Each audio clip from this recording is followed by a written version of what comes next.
Hi there and welcome to another video. Today is a very special video because I do have a guest. If you look at the previous videos, you see that it's normally me giving advice, giving tips on leadership, on how we can be able to make our businesses and even departments better. But today I have a special guest because I wanted to talk about something which is very dear to me. Reason because here at Corporate Staffing, whenever we are doing recruitment, 4 out of the 10 requests, they have to do with sales personnel. But talking with business owners, talking with sales managers, there's a lot of frustration when it comes with recruiting and even retaining the sales professionals. So today I want us to dive deep because I do have a management consultant. I have someone who's been working with sales professionals for over 10 years now, and he'll give us his take on how to really get it right when it comes to the sales professionals. So karibu sana, Mr. Kageshe. John Kageshe is his name. And please introduce yourself, tell us about your background, and yeah, then you start from there. Okay. My name is Kageshe, as has been mentioned, and in this field of selling, I'll focus on that. Though as the company represent Lend Me Your Ears, we cover several other things, but focusing on sales, which is the subject matter here. I've been selling professionally, either training or consulting, or even selling itself for over 10 years, as you've said, close to 20 actually. And across that divide in terms of sales aspects, whether B2B, B2C, business to business, business to customer, across all sectors, you can imagine, I've interacted with the business owners, I've interacted with salespeople, day old, 20 years old, service industry, product industry. And the experience right across has been pretty diverse, and it's quite enriching. So as Lend Me Your Ears, whereas we cover several aspects, today I'm guessing we're confining ourselves to selling. And I'm happy to be here. Great, thank you. So it's interesting the way I met Mr. Kageshe. I was consulting for this client, and we were recruiting for them sales staff. And because they are launching a new product, and I remember now them saying, because it's a new product, obviously the salespeople we recruited for them, they weren't really familiar with the product. And so that's the time they said, okay, they want to contact this gentleman who writes for the Business Daily, quite informative articles. And I had been following your articles, but that's the time you came in mind. And now even here at Corporate Staffing Services, when we needed some assistance on sales strategy, I contacted him, and he's really been handy in terms of helping us shape our sales strategy. So karibu sana, and happy to have you. So could you briefly tell us, how do you help companies when it comes to their sales department? The help comes in different ways. It is interesting you asked that. You would assume there's a specific over-the-shelf counter solution. Yes. But over the years, I've discovered that is easier said than done. Yes, there's training. You want a training of salespeople. And even that training itself is not standard. Yesterday, for instance, we were invited to a session. I was invited to a session. And what the client wanted was not a training per se, but a training at the same time. They were beginning their year. In fact, they just come from the strategy session, then they've broken out the business development team. And so they wanted to have session to address the challenges they were going through as salespeople. Then you have this client last year, the last quarter of last year, did a whole 3-month consultancy with them. And by the way, the ones of yesterday, the business of market research. Now the ones of the last quarter, they do lending, specifically logbook lending. So, and their challenge was that their churn of salespeople is pretty high. And what they wanted was, as I said, a sales consultancy. And for them, what we helped them with is to put in sales operations in terms of systems, structures that will ensure that we will facilitate their creating a robust system, because what they had not been working. And so we did that over the 3-month period. Then there are other clients who will come in, and what they will request is, we just wanted to wait. We don't have a training for our salespeople. And even that training differs, because now within sales is pretty wide. We've worked with a financial institution about 2 weeks ago, and what they wanted was for their back office people who've been in operations, who have now been given a portfolio portfolio, a database of existing clients, and how do they grow that database. Then there are other salespeople other clients will require different kind of training. They might require a training in which it's very target specific because of the nature of the product that they are selling. So to answer your question, I guess it would be easy to say we offer sales solutions because it's pretty diverse, and it's rather difficult to confine it into an off-the-shelf product and say this is what we offer. So we offer sales solutions, which time to time, and as you said, we also do recruitment for, if you're looking for specific salespeople, which can be as somebody as high as, for instance, a corporate relationship manager in a bank, to a business development manager, which is what you are looking for, to even you're looking for typical salespeople. So it's pretty diverse in terms of sales. Sales is a word casually used, but quite wide in its meaning. Okay, great. So now we were talking off camera, and there's this big issue. I believe every sales manager, entrepreneur, business owner faces. How do you recruit and retain the sales personnel? Oh, I wish it was as easy as that. And how, in fact, let's start with how come we don't get it right? I mean, if it was one or two companies, you'd understand. Rarely do you get the kind of reaction when it comes to the sales personnel.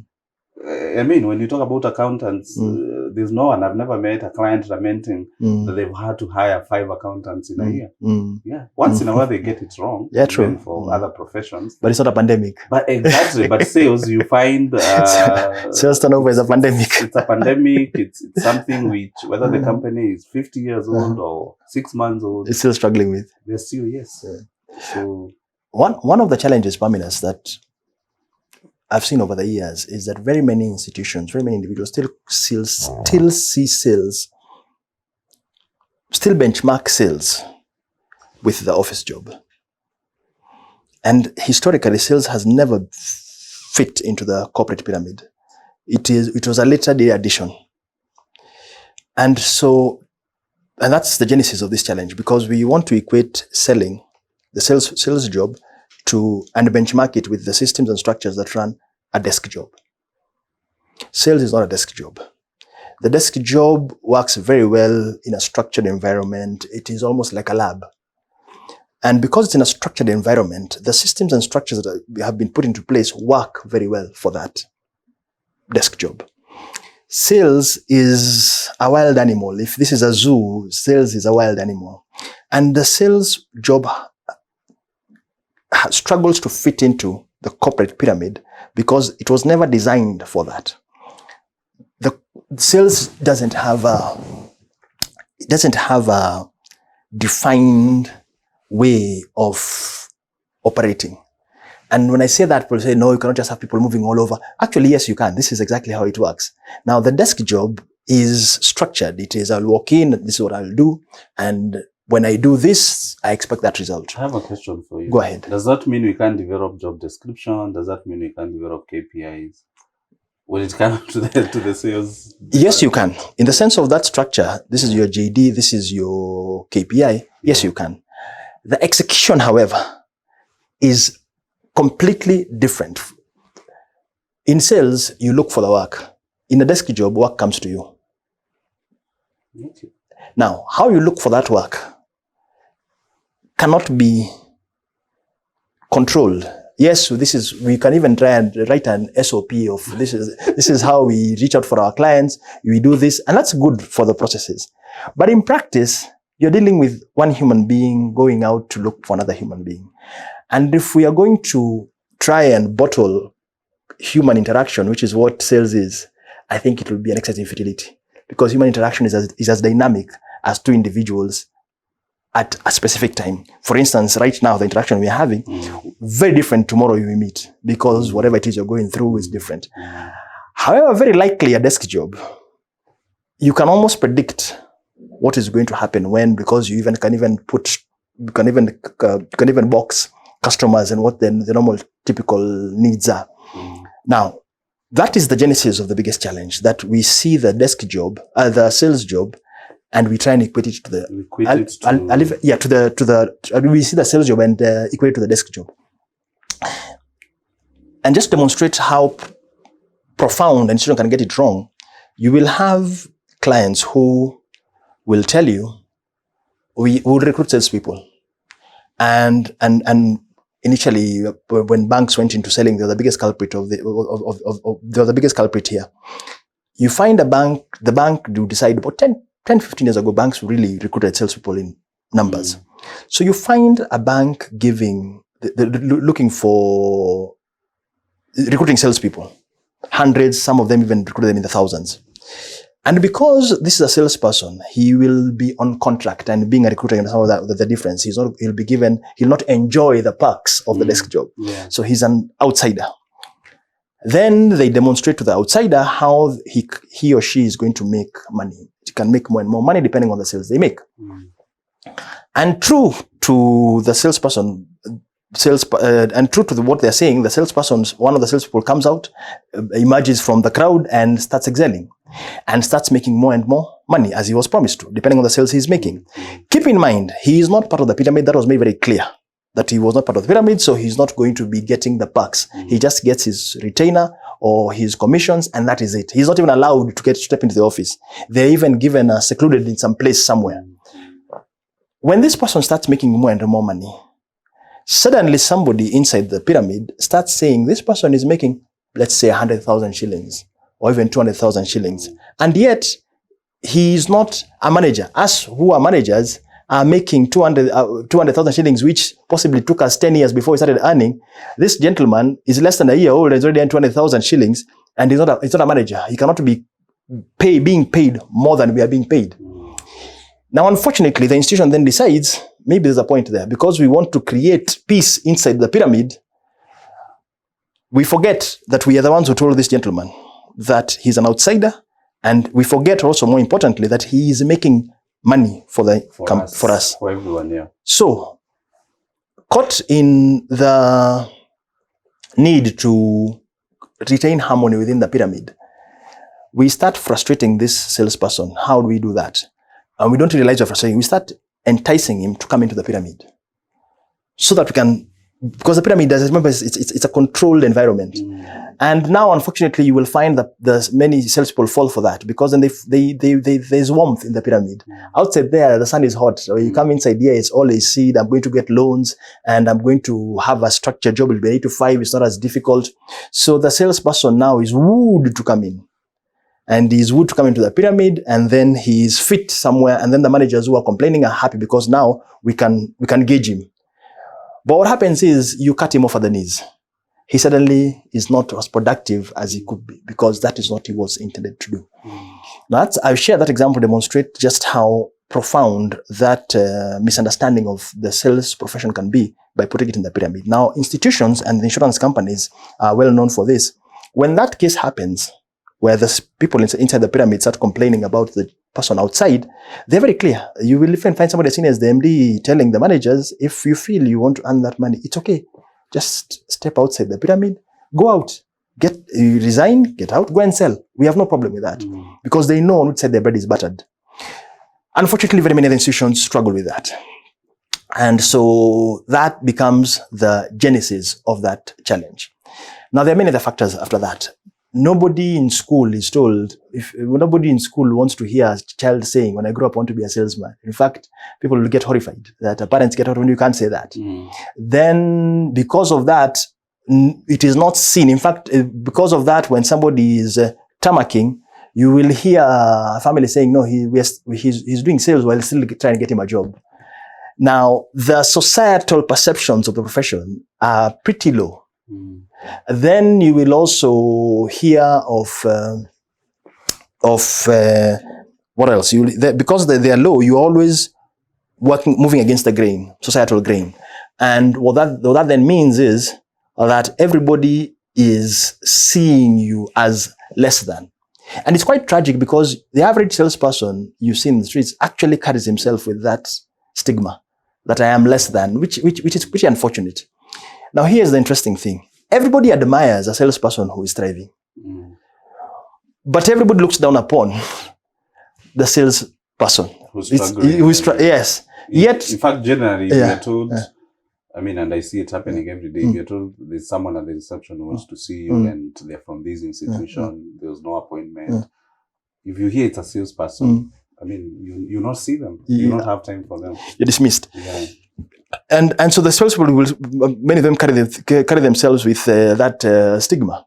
Now you are in a place where you are working against society. You're moving against the societal grain. You are at a place where how you are measured is very different from the people in the pyramid. And then another reason why the turnover is high, a salesperson is a walking billboard.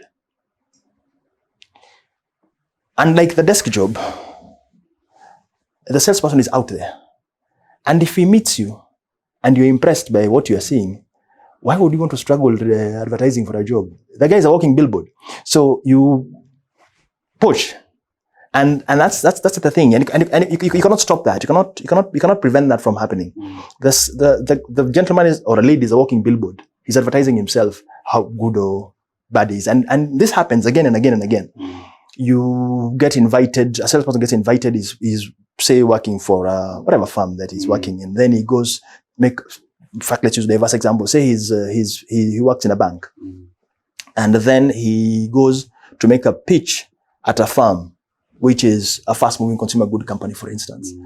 And then during the pitch, he is so impressive that the sales manager or the FMCG manager, the HR manager tells him, send us your CV. Now, voila. Now that's a third reason. A fourth reason why that happens is because salespeople, as I said, because of the stigma they carry, they don't see themselves as growing in selling. No. Many of them see themselves as transiting into the pyramid. So you will find a salesperson, very few salespeople will think in terms of, I am selling for this bank, but I would want to be the head of sales at this electronics company. I grow within that. Or ultimately, I envisage myself being the chief commercial officer. So even the professionals themselves, they don't see themselves staying, yes, in the sales profession. They don't see themselves staying in the sales profession.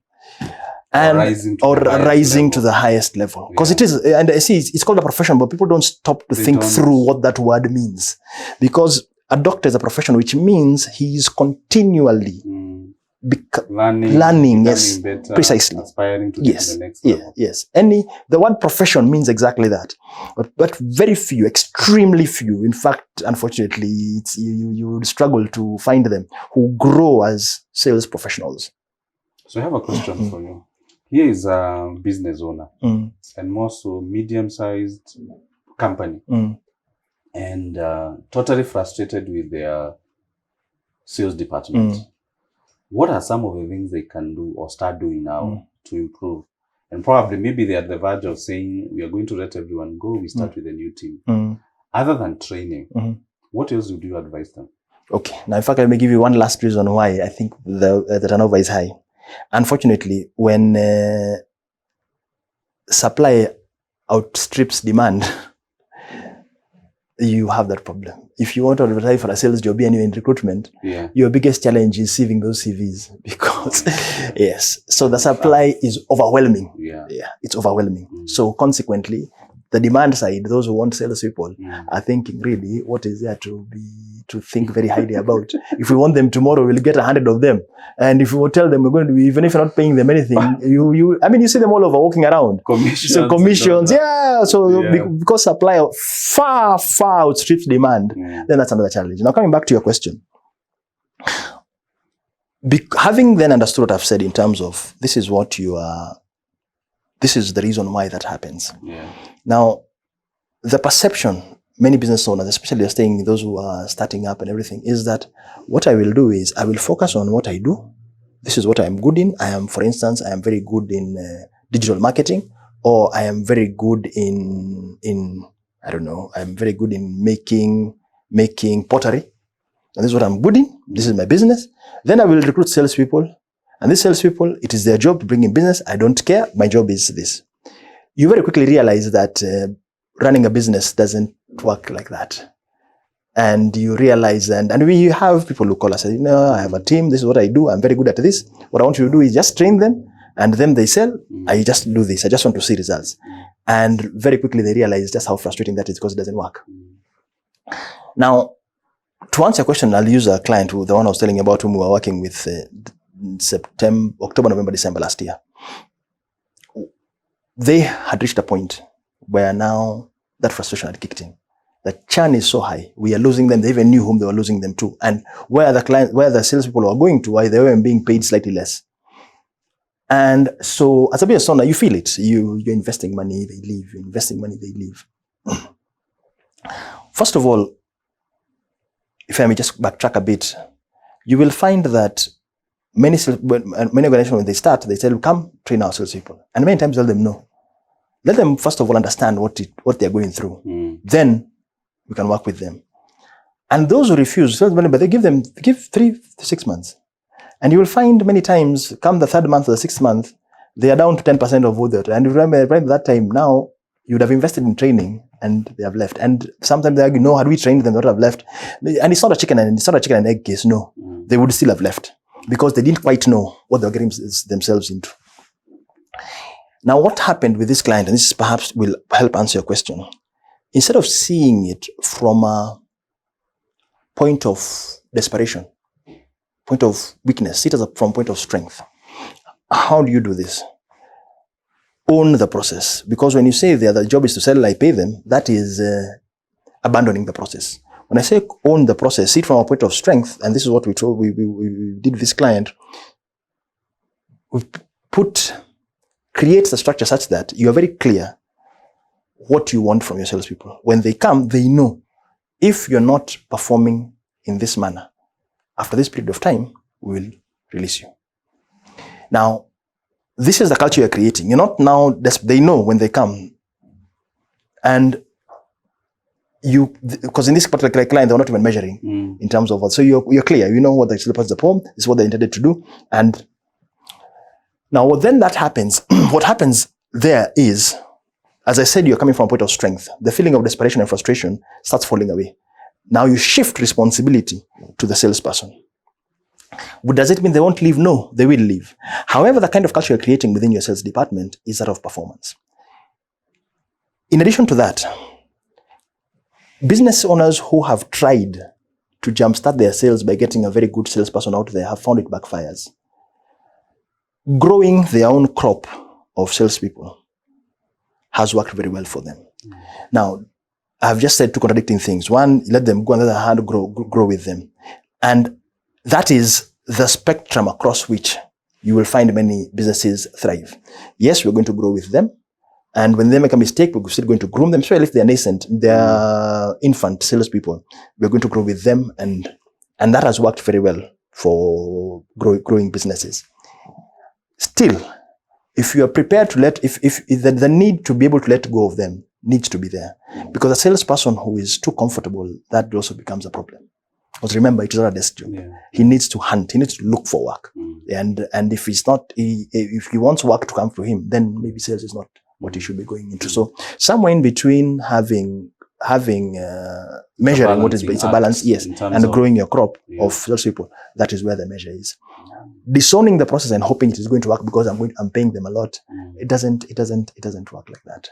But for example, let's use myself as an example. I would say my expertise is in HR training. So I want you to go and get business. So I can't be doing the sales and marketing, and then I'm also doing the execution. So how do you balance that too? Now, especially as a business owner. Now, the issue of measurement comes in. And what is it that you're expecting, and how are they doing? I think as a business owner, back to the examples I shared, the need to understand, and many business owners, I would urge them to have an understanding of the sales function. Okay. Because many of them don't, and they want somebody who does to do it for them. So if I understand you well, it's I have to put myself in the sales person's shoes, get to understand who is our target market, what are the challenges, how do we approach them.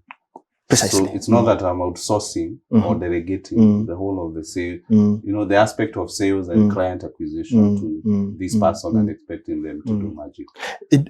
Precisely. And there are businesses out there who tell solopreneurs, as they are called, individual, that we will do the selling for you. You just sit back and they have found that niche.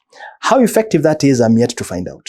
What I do know is it still becomes a challenge because as a business owner, and you're one, detaching yourself from any of the processes, it doesn't work. Yeah. It doesn't mean that you need to go out and sell. But have an understanding in the same way in which, as a business owner, you quickly discover that if you don't have some basic understanding of financial statements or finances, it becomes a struggle because you really don't know.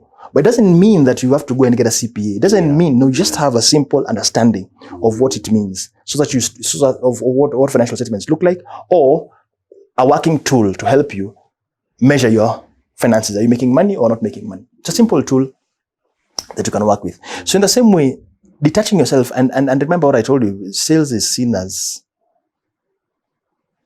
a virus. You guys, you're out there. Yeah, you would see. Yeah. So that even the business owner doesn't want to think, I don't want to be that. Yeah. Unfortunately, you can't afford not to be that. You need to understand what that is.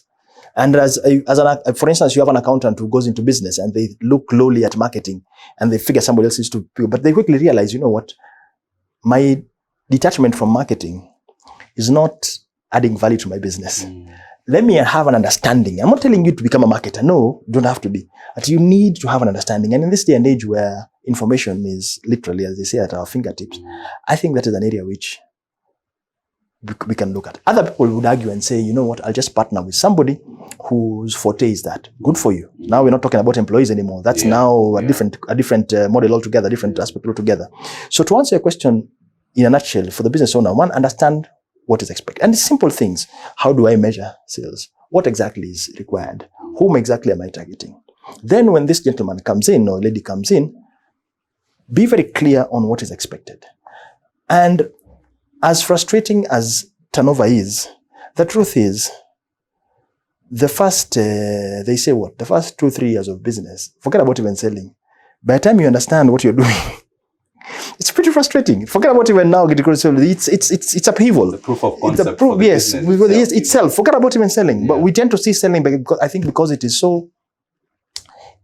It's somebody else. I think I'm putting money elsewhere and it's moving out. But precisely like the proof of concept. Before what you're trying to create works, it's a huge challenge. Even you, many times, even the business owner isn't quite sure. They have an idea. That's generally how it works. Even for them, what they were thinking, vision as it's called, unfolds as they see and they have an idea. But what exactly it's going to be takes some time. It may even mean being kicked out of an office. It may mean being unable to meet your day to day. So sales is only one aspect, but for some reason it is. These are challenges that any business owner goes through in terms of growing their business. Nonetheless, confining ourselves to selling, I think take back control and recruit knowing. And before you realize the kind of salesperson you want, it's experimental. It's experimental. One of the things perhaps as a tip I can give you is, our listeners, is when you're recruiting, look for somebody who has a capacity to take some risk. Yeah. Not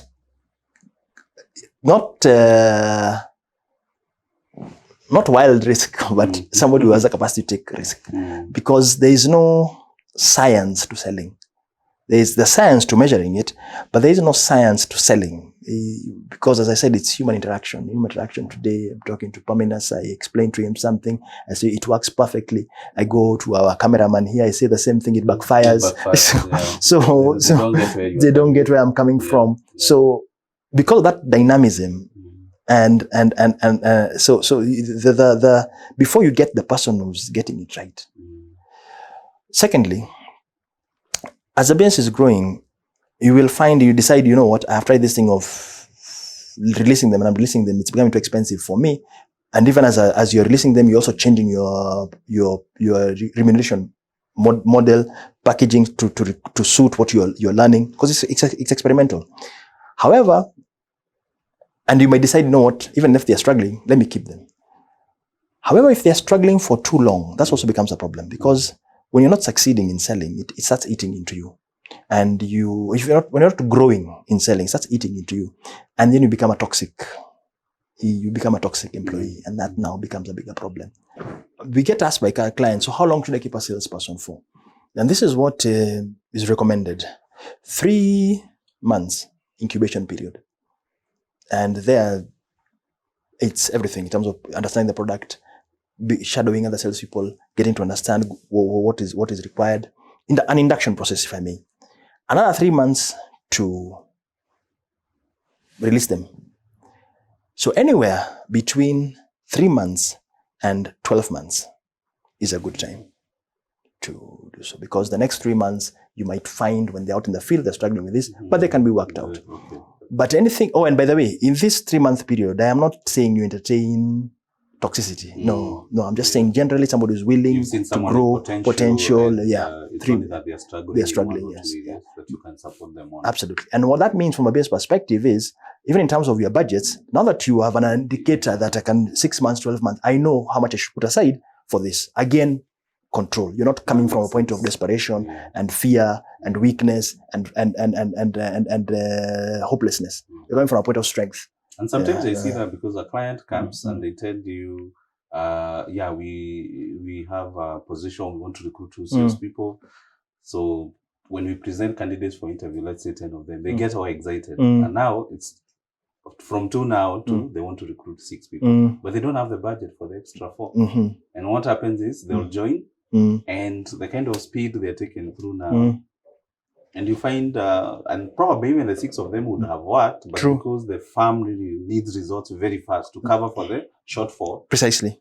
They don't have a choice now. They keep on now letting them go. So you accelerate the learning curve abnormally. Yes. And the end result, it backfires. It backfires for the company and even absolutely, yes. That's a typical business owner problem. You imagine, and I guess it comes with being a business owner because you're a risk taker. So you assume you've seen potential. So you assume this person is going to give me returns. Yes, I'm going to give me returns. Not knowing that in your pocket you only have funds, resources for 2 people. True. And nonetheless, the business person thinks, let me take a risk with them. They will bring in the money to pay for themselves and steal the business. And that's a typical business owner thinking, because the risk takers, they forget that person is not them. Interesting. So now as we come to the end, and there's something very unique that you said, that many of the salespeople are accidental sales. Majority of them didn't want to be in that profession or in this profession. What would be your message? Someone who's just started out, they've done 1 year, 2 years, and it's working, they're making some decent money, but at the back of their mind, they're really not that fully invested. What would you tell them? If they're not fully invested in the selling, there's a gentleman in the insurance industry for 3 years. He was mediocre at best. And for whatever reason, the institution kept him for that period of time. And now different institutions do different things. I mean, there are salespeople out there who've been in the same company 10 years. So it's not unusual. But then the sales manager decided he's going to release him. Oh, but there's something else in terms of retention. It matters who is managing them. Yes. It matters who is managing this. It is a salesperson's job. Sales manager's job is not everybody's cup of tea. Because remember, the systems and structures in the pyramid, he cannot use them to manage the sales team. So it's not everybody's cup of tea.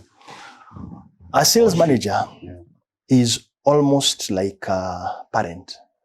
And when I say that, people start imagining that I'm not going to parent. They're not children. Actually, in many ways, they are not children, true, but in many ways, your interaction with them is almost parental.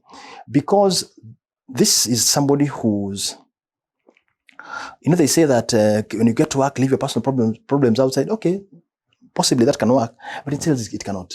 The emotional highs and lows of an individual who's going to track another individual are such that you need a sales manager to understand this person fully. And when I say understand him, I mean intimately, where he lives, what makes him, because those things around it are going to affect his selling.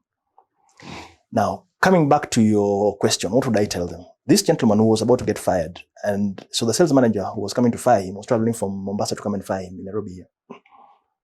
Unfortunately, the manager got an accident and his car rolled and he died. As tragic as that sounds, for whatever reason, this guy was coming to be fired. Suddenly his sales started going. It was quite a paradox.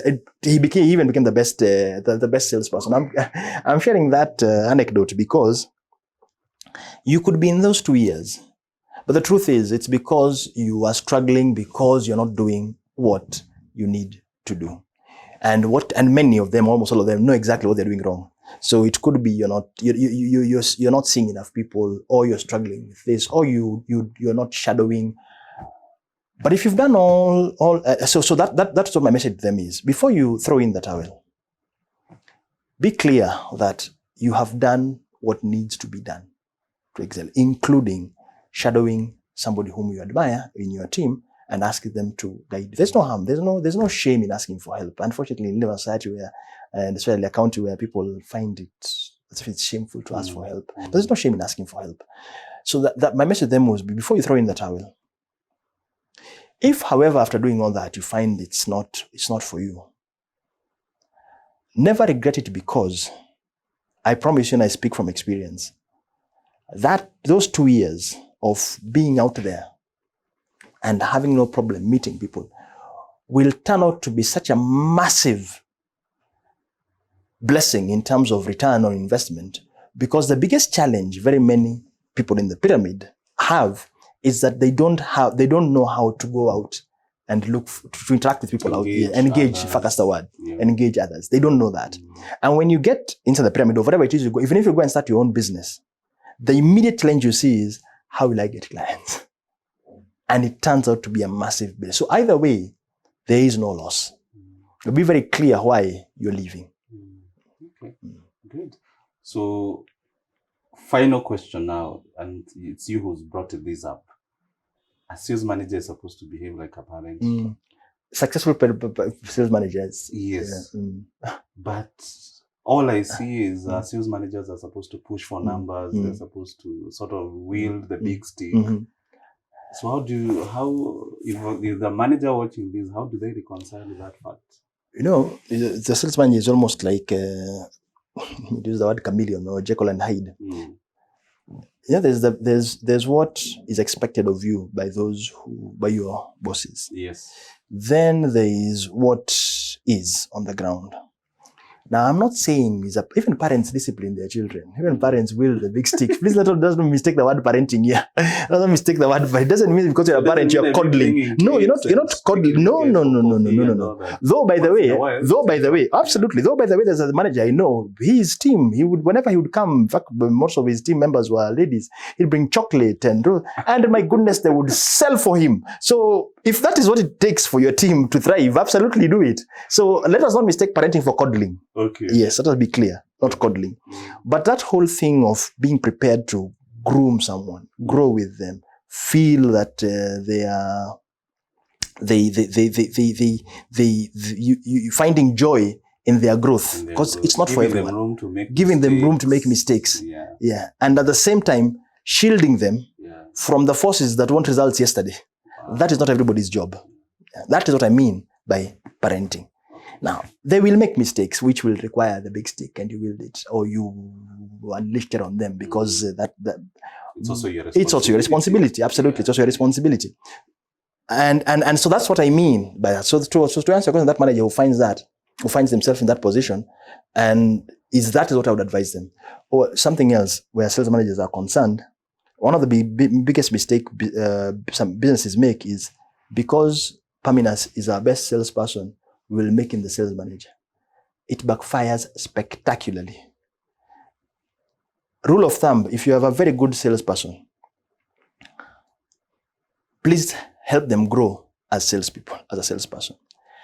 If, however, and this will be an outlier, if, however, they demonstrate leadership skills, and this is an outlier, it does not happen like that, then maybe sales managers are more inclined to having a leadership capacity than they are having excellence in selling.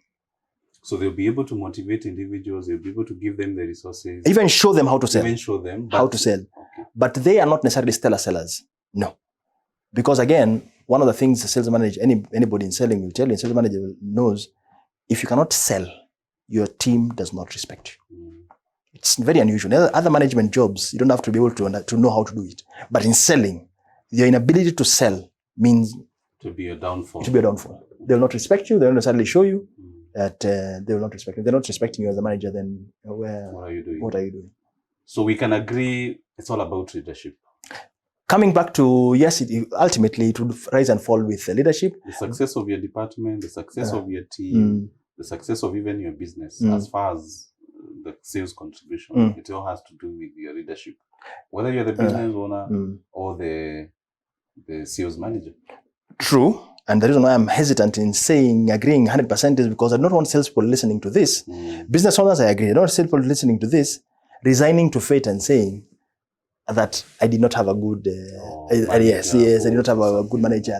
Yeah. So I just want them to resign to fate. There's an element they have to play. But from a business owner's perspective, absolutely. Yeah. Leadership, that you cannot run away from.